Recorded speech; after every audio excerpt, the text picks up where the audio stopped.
শহীদ আবু সাইদের ভিডিও দেখলাম। ছেলেটি বুক পেতে দিল, পুলিশ ট্রিগার টেনে গুলি করে দিল। ছেলেটি মাটিতে লুটিয়ে পড়লো না, ছেলেটি মাটিতে লুটিয়ে পড়ে না গিয়ে ব্যথা অনুভব না করে আবার বুক পেতে দিল। ছেলেটি মারা গেল। অনেক আগে মুক্তিযুদ্ধের সিনেমায় আমি এমনটা দেখেছি। আপনাদের ঘরে কি কোনো সন্তান নাই? মায়া লাগে না এইসব দেখলে? কত মানুষের মায়ের বুক এইভাবে খালি হবে, আর কত রক্ত জড়লে আপনাদের টনক লড়বে। মকবুল হোসেনের ছেলে একটা চাকরির নিশ্চয়তায় প্রাণ দিয়ে দিল আন্দোলন করে। মকবুল হোসেন হচ্ছে পৃথিবীর সবচাইতে দুঃখী পিতা। পড়াশোনা না করিয়ে চাষাবাদ করালে হয়তোবা এই দিন দেখতে হতো না। ভাই আবু সাহিদ আমাদের জন্য প্রাণ দিয়েছে, আল্লাহ তাকে বেহেশত নসিব করুক। একটা কথা মনে রাখবেন, লিখতে গিয়ে যখন বারবার মুছে ফেলবেন তখন বুঝবেন আপনি স্বাধীন না। পোস্ট করতে গিয়ে যখন বারবার থেমে যাবেন তখনই বুঝবেন আপনি স্বাধীন না।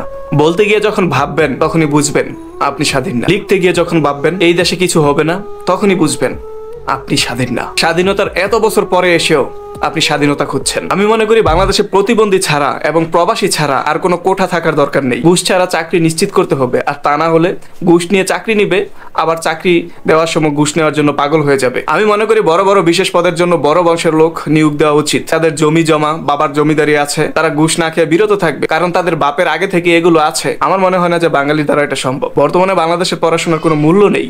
একজন রিক্সা চালক লক্ষ লক্ষ টাকা খরচ করে ছেলে মেয়েকে ভালো শিক্ষিত করে, যদি ভালো চাকরি না পায় তাহলে দীর্ঘ সময় ধরে অর্থ ব্যয় করে পড়াশোনা করায়, তাহলে লাভ কি ভাই? ওই ছেলেটার আগেই উচিত ছিল পড়াশোনা বাদ দিয়ে বাবার সাথে গিয়ে রিক্সা চালানো শিখতে। আজ হয়তো বা রিক্সা চালিয়ে এসে প্রতিষ্ঠিত হতে পারতো।